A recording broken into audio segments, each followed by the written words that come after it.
Okay, so last week we talked about greed, and we mentioned greed sort of as the, if you're starting to peel the layers of social injustice, most of what we see of social injustice in some way or the other is connected to greed.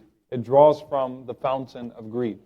And so we talked about greed, and that had a very spiritual element to it. Now we come back to the outwardly, okay? And the outwardly of greed is greatly manifested in riba, in this concept of usury, in this practice of usury and interest. And I'm going to start off with the hadith, and to be very honest with you, there are numerous hadiths and there are numerous ayat, but for the sake of keeping ourselves on track and maintaining a hadith to start off every discussion, the hadith that we'll start off with is narrated by Suleiman ibn Amr radiallahu ta'ala anhu. He said that I heard the Messenger of Allah sallallahu alaihi wasallam say in Hajjatul Wada'. So this was the farewell pilgrimage of the Prophet sallallahu alaihi wasallam. These are his last words, his last address to the ummah.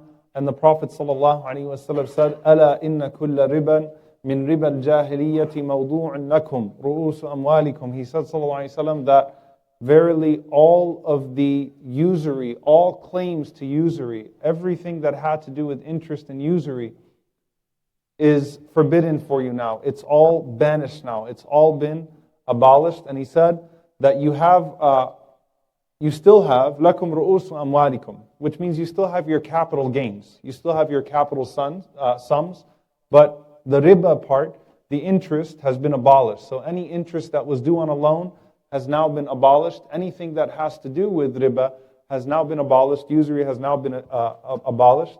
And then he says, "La تظلمون ولا تظلمون." Do not wrong and do not be wronged. Do not wrong and do not be wronged. And it continues, this hadith continues obviously with some of the other messages of the Messenger sallallahu alaihi wasallam in that farewell pilgrimage, and the Prophet sallallahu alaihi wasallam asking, Allahumma hal ballaght, have I conveyed the message? And he asked that 3 times to the people, and then he says, Allahumma inni ballaght, Allahumma fashhad. Oh Allah, I have conveyed the message as you commanded me to do so. Oh Allah, bear witness that I have conveyed that message that you've commanded me to convey. So this farewell address of the Prophet ﷺ, he's giving many of the ethical guidelines that are necessary to function as a community. The very first ethical guideline he gave was the abolishment of racism in this farewell pilgrimage, that there is no superiority of an Arab over a non-Arab, or a non-Arab over an Arab, or a white man over a black man, or black over white. All of them are equal in the sight of Allah subhanahu wa ta'ala. So he's giving these ethical guidelines. This is the one that has to deal with finances. The abolishment of usury, the complete abolishment of riba. Now let's break this down. This topic is a topic that has great relevance to our lives for many reasons. Number one, it's very hard for people to understand why there's such a strict prohibition on usury when we live in a financial system